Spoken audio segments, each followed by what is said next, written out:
Hi, it's Ramesha here with Vocal Bliss. Today, as you can see, I'm in a different place. I am visiting my family in Switzerland, so this is the space we're staying. It's very nice.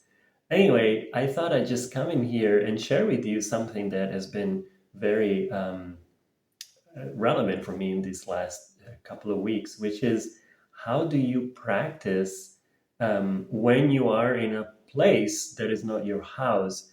And if you're like me, maybe you feel a little self-conscious about people hearing you practice. And so I've come up with two or three things that I noticed help me a lot, and I just wanted to share these with you. But before we dive into this, as always, I'd like to recommend that you subscribe to my channel so you won't miss any of my future videos. So we know how important it is to have a regular practice as a singer. And of course, when we travel, things get disrupted and it's fine. Sometimes we need rest. And so it's okay to disrupt the usual rhythm. But if you're gone for a long time, like this time for me, I'm gone for 4 weeks visiting family. So I can't be 4 weeks without singing. So I needed to come up with some things that I could do. And so I'd like to share with you what I've been doing. So my number one tool has been the straw. And I have a video where I talk about the straw and singing in the straw. So I would like to direct you to that if you want to know more in depth how to use the straw. Here I'm going to go through it just a little bit, just to give you the idea of what I've been doing and things that you can also do if you're traveling, or even if you live in an apartment where, sometimes apartments have very thin walls and you feel like whatever happens next door is happening in your living room. So maybe if that's your situation, this can also help. So singing in the straw, I know there's a lot of videos out there that claim that singing in the straw is like the ultimate solution to all singing issues. And as always, when these things come out, they're a little bit hyped. But it is true that there are a lot of benefits. And one of them is the fact that you sing in the straw and you are a lot quieter than singing out normally. And this is what is helpful for my own situation right now. So when I do my exercises,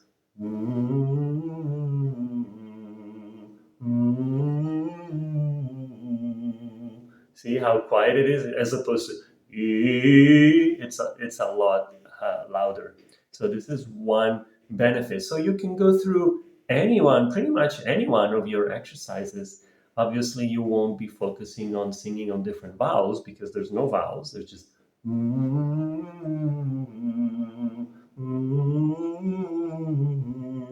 you just go up your scale. But one thing that you will notice as you go into your exercises is that things feel a little different. And I talk about this more in depth in my video on the singing in the straw. But basically, especially when you get to where you transition into your upper register, things get a little bit different. They feel different. I don't want to say harder or easier. They just feel different. And so you just have to go with the flow and not really try to make anything happen. This is not a time to really be picky about like your transition. It has to be exactly here and not here. This is just about you using your vocal cords while you're traveling and not letting them get too complacent. And so you keep your singing going. So any exercise you do with the straw,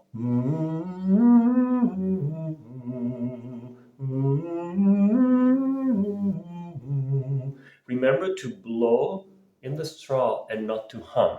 It's not. It's it's different. When you actually blow in the straw, you're actually doing it the way it's supposed to be done. One advantage also that singing in the straw has, and this is the last one I'll mention because like I said, I don't want to go too picky about this, but is the fact that when you sing in the straw, your vocal cords stay in a more neutral position, and therefore they don't get as tired. So you're still exercising the muscles, but the vocal cords don't are not under as big a stress as when you're actually singing. And so you might notice that maybe you can sing more, you can do more. And so just, whatever exercise you do in the straw is valuable. So you can do, this is what I do. I do the 5 notes.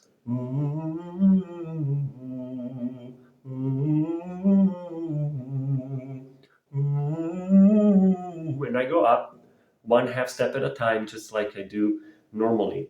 And then I do, or you can also be,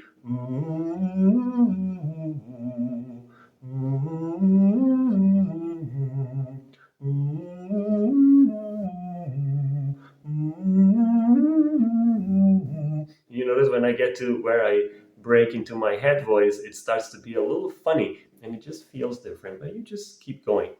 Then I do sirens, not sirens, octave slides are very good with the straw.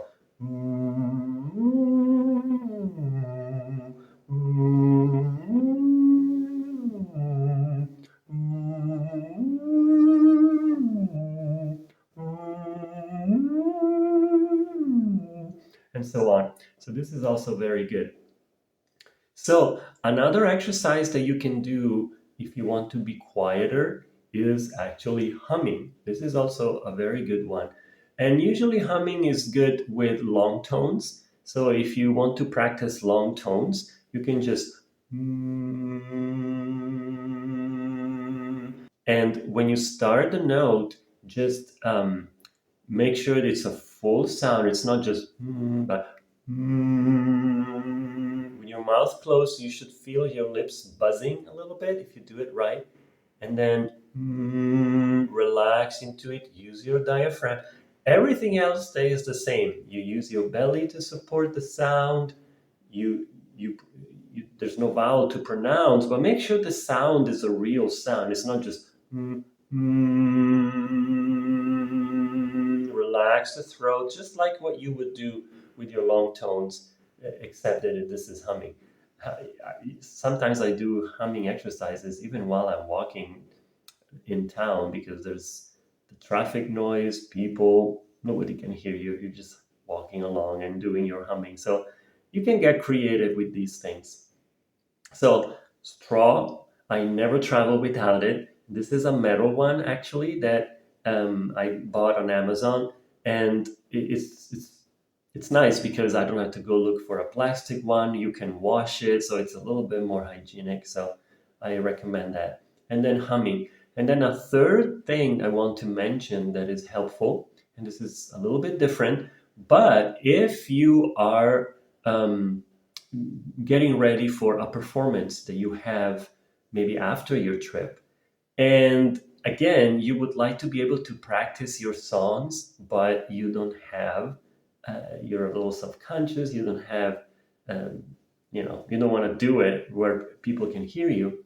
One very important thing that you can do is actually practice singing your songs mentally. This might sound silly, but it's actually documented. There are a lot of studies that show that things that you practice mentally are actually very, very effective. So basically, you go through your song. You can even close your eyes if you want to make it more real. But you go through your song and imagine that you are singing it. And as you do it, you'll notice that it will not be just a intellectual thing. It's not just about going through the words, but you'll start to feel really that you're also mentally going through the feeling in your throat, the sensations that you have when you're actually singing the song. And this is very, very helpful because it's like it puts the information into your muscles so that when you're actually singing it, that information is already there and you can access it and you can use it to sing with actual sound, but you will have practiced. Athletes do this too. They practice their whatever they do, whether it's running or you know, people who do gymnastic type of sequences, things like that. And it's very, very effective. Sometimes if they get injured and they can't do it physically, that's what they do. And it's proved to be very, very effective. Musicians do that with their instruments. I've done it many times, playing violin, practicing my violin pieces. So anyway, and it's definitely effective for singing. So you can do that too, and just use these tools to do it. One last little trick that I use when I'm really desperate and I really want to sing out and I don't want to be heard. I just go into my car and do a bunch of exercises there, and that always works. But this is, if you have a car parked outside, which we do this time, but you may not have it if you're traveling. So anyway, so I hope these tips are helpful to you. We all know, I always emphasize how important it is to keep up your practice. And remember, I talked about this many times, but it's worth repeating. Don't forget that if you don't practice your voice for too long, the muscles tend to get a little atrophied. They tend to not work as well later on. I mean, we're talking like weeks and maybe months of not doing it. But, even a few weeks can make a difference. And I don't like the feeling of when I go back home and I have to start performing regularly again, then my voice is stiff and like, I don't know. I don't like that feeling, so I want to stay on top of it and do whatever I can. So here you go. You'll have some tools for when you travel, and I hope this is helpful. If you enjoyed this video, as always, please consider giving it a thumbs up and consider subscribing to my channel. So thanks again for watching. I will see you in the next video. Bye bye.